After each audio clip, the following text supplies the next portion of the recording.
It's about the new rules. I'm mostly flying a Mini 4K. No extra lights or anything on it. Just stick a SD card in, fly, go.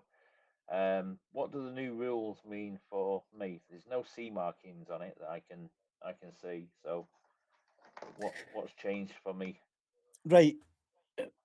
Very little has changed for you at the moment. You can continue to fly your drone exactly as you have been flying it for however long you've had it, up until December the 31st, 2027. So not at the end of this year, but at the end of next year. You can continue to fly exactly as is, with one extra addition, which we'll come on to in a second. So that means that you don't need remote ID because it's a legacy drone.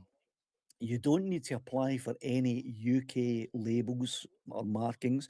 You don't need to do anything. Oh, there is one extra thing that if you haven't done it, and most drone flyers that I have spoken to who have a sub 250 gram, like the Mini 4K that you have already done this. And that is that you now need, in addition to your operator ID, which must be on the drone or inside the drone. I usually have mine inside the battery case so that it can't be seen from outside. That's your operator ID. You must now also have a flyer ID. It wasn't required before, but now any drone that is above 100 grams needs a flyer ID as well. The way you get your flyer ID if you don't have one is you just go to the CAA website and there's a 40 question multiple choice quiz that you do, right? You don't need to study for it. You will, being an experienced drone operator, you will know all of the answers, and the answers are all on the CA drone guide section anyway, so you can have that up on your screen as you do the test. 40 questions. I think the pass is you have to get, I think it's maybe 30 or 35 right, to pass it. Once you've passed that, it, you have to pay, I think it's £12 this year. It's £12 a year. The CA will issue you your flyer ID, which then covers you for every drone that you have. Your flyer ID and your operator ID will be the same, regardless of what drone it is that you're flying.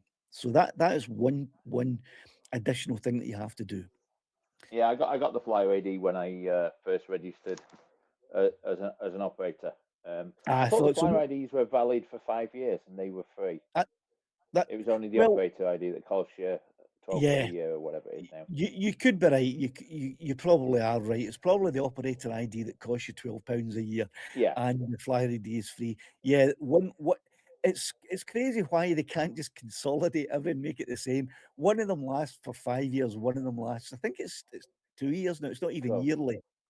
Might I be wasn't 2 years. But they change it so often that right. it could be 2 years, could be 1 year.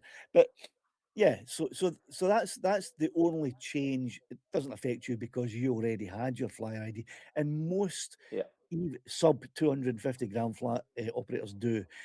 The auditors probably don't, but we can talk about that on Wednesday. But most people do. The other change that may or may not affect you. It doesn't affect me, so I don't speak very much about it, and I don't think I've ever mentioned it, in fact. But that's a bit selfish of me because it affects other people, may affect other people. Is now that if you're flying at night, and that doesn't just mean at night time when it's pitch black outside, it means when the light outside is insufficient for you to see the drone properly in the air, you now need a green light, a green flashing light. Some drones already have some of the bigger drones already have those. Some drones have them, like the Mini 3 Pro already has it, but when you start to record, it turns the lights off. Some drones, like the Mavic 3, the lights stay flashing even when the recording's on. I believe I haven't tested that. I should go and check that, to be honest with you. But if you're going to be flying, look at these fireworks. If you're going to be flying in the evening or in a time when it's dark enough that you can't see the drone in the air, you need a green flashing light. That's it was guidance before. Now it's you have to do it. So other than those two things, there are no changes. You don't need remote ID, and you can fly as you have been doing up until 2028, when the rules change again, and it then means that the only restriction that comes in then for you is that you must have remote ID. There's no option, okay? And if you're a Oh, yeah. legacy drone above 250 grams, you are then only eligible to fly in the A3 category. That means you must keep a space of 150 meters between you and any uninvolved people or buildings. All right.